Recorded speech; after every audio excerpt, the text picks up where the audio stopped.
नमस्कार दोस्तों। BVS कला, वाणिज्य तथा विज्ञान महाविद्यालय, पदवी पूर्व महाविद्यालय, विद्यागिरी, बागलकोट। मैं MB जमादार, हिंदी शिक्षक, आज आपको पत्र लेखन की जानकारी देने की कोशिश करूंगा। पत्र लिखने के लाभ। देखिए, पत्र बहुत पुराने ज़माने का एक ऐसा माध्यम है कि एक दूसरों के भावनाओं को आदान प्रदान करने का सबसे सरल, सस्ता और कुशल माध्यम है।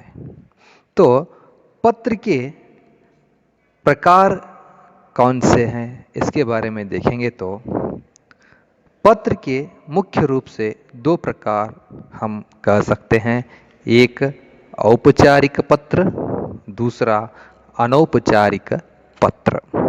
औपचारिक पत्र जो है ये ज़्यादा से ज़्यादा कार्यालय, व्यावसायिक पत्र या तो संपादकीय पत्र या तो सरकारी पत्र या तो प्रार्थना पत्र कह सकते हैं, जो कि कार्यालयों के आदान प्रदान करने के लिए या तो किसी ऑफिशियल या तो कार्यालय के आदान प्रदान के लिए जो किया जाता है पत्राचार, उसको हम औपचारिक पत्र कहते हैं। यहाँ पे प्रधान आचार्य को आप छुट्टी मांगते हुए पत्र लिख सकते हैं, या तो किसी कार्यालय में आपके किसी समस्या को समाधान ढूंढने के लिए पत्र, प्रार्थना पत्र लिख सकते हैं या तो आवेदन पत्र लिख सकते हैं। ऐसे ये औपचारिक पत्र होता है। यहाँ पे सिर्फ विषय वस्तु ही मुख्य प्रधानता होती है।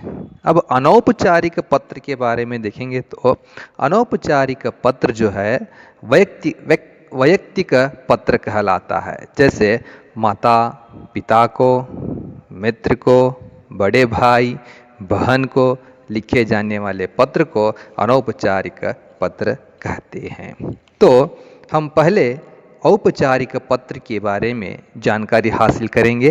तो उससे पहले पत्र के अंग, पत्र लिखते समय हमें किन किन विषयों को ध्यान में रखकर पत्र लिखना है, ऐसे देखेंगे तो मुख्य रूप से एक 5-6 पॉइंट्स या तो अंश यहाँ पर देख सकते हैं। पहले प्राप्तकर्ता या तो सेवा में दूसरा विषय वस्तु, उसके बाद संबोधन, उसके बाद समापन, निष्ठता, प्रेषक के हस्ताक्षर तथा दिनांक। इस तरह से हम यहाँ पर देख सकते हैं। तो ऐसे ही एक पत्र को लिखने के लिए इन सभी विषयों का होना बहुत ही ज़रूरी होता है।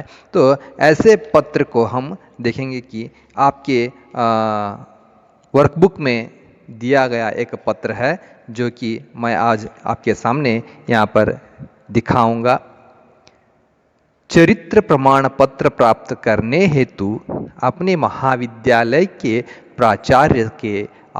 प्राचार्य से आवेदन पत्र लिखिए। इस तरह से अब यहाँ पर गया है, लिखा गया। तो ये प्रश्न आता है, तो आपको कैसे पत्र लिखना है? तो पत्र के लिखने की कला होती है। पहले प्रेषक। प्रेषक कौन होता है? प्रेषक पत्र लिखने वाला। उसे यहाँ पर आप कोई भी नाम लिख सकते हैं। जैसे कि मैंने यहाँ पर एक अनजान सा नाम लिख दिया है, अविनाश तांबे, राजाजी नगर, बागलकोट। उसके नीचे दिनांक लिखना बहुत ही ज़रूरी है। दिनांक कैसे लिखना है? यहाँ पर 22 तारीख है तो 22 तारीख लिखिए। महीना जब लिखते हैं तो वहाँ पर जनवरी संख्या में नहीं बल्कि अक्षरों में लिखना है।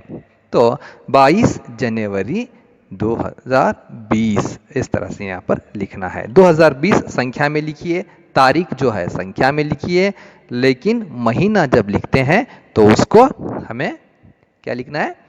अक्षरों में लिखना है। उसके बाद सेवा में। सेवा में लिखकर कॉमा देना बहुत ही ज़रूरी है। कॉमा वेरी वेरी इंपॉर्टेंट, अगर कॉमा नहीं देते हैं तो आपका आधा मार्क्स कट हो सकता है, इसलिए सेवा में लिखना है। तो सेवा में लिखने के बाद नीचे की लाइन में प्रधानाचार्य बसवेश्वर कला महाविद्यालय, उसके नीचे की लाइन में बागलकोट लिखिए।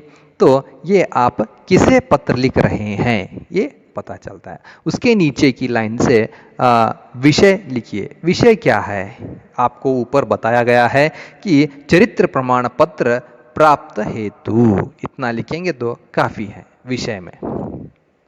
उसके बाद संबोधन करना बहुत ही ज़रूरी है, तो प्राचार्य को संबोधन करते हैं तो मान्यवर इस तरह से कीजिए, वहाँ पे भी कॉमा देना ज़रूरी है। मान्यवर लिखने के बाद कॉमा देना बहुत ही ज़रूरी है। कॉमा देने के बाद नीचे की लाइन में आप अपना विषय प्रस्तुत कर सकते हैं। तो जैसे कि मैंने यहाँ पर लिखा है, देखिए, मैं अविनाश आपके विद्यालय का छात्र हूँ जो 2015 से 2017 तक आपके पीयूसी में वाणिज्य विभाग में पढ़ाई की है और प्रथम श्रेणी में पास हुआ हूँ। मुझे एक जगह नौकरी के आवेदन भेजने के लिए चरित्र प्रमाण पत्र की आवश्यकता है, इसलिए कृपया आप मुझे ये प्रमाण पत्र दें। इस तरह से लिखकर फुल स्टॉप देना है और नीचे की लाइन में बीचों बीच धन्यवाद के साथ अभिनिवेदन करना है। तो इस तरह से हम यहाँ पर लिख सकते हैं, धन्यवाद के साथ, या तो धन्यवाद इतना ही लिखना है। उसके बाद लास्ट में यहाँ पर आपका आज्ञाकारी ऐसे लिखना है, या तो आपका लिखेंगे तो भी चलेगा। आपका आज्ञाकारी लिखना है और नीचे आपकी साइन या तो आपके हस्ताक्षर या तो आपका नाम लिखना ज़रूरी है, जो कि अविनाश इस तरह से लिख सकते हैं। तो ये आपका औपचारिक पत्र होता है। तो औपचारिक पत्र लिखते समय इन सभी विषय को या तो अंशों को याद रखना ज़रूरी है। तो ऐसे ये आपका औपचारिक पत्र। अगली क्लास में मैं आपको अनौपचारिक पत्र की जानकारी दूंगा। धन्यवाद।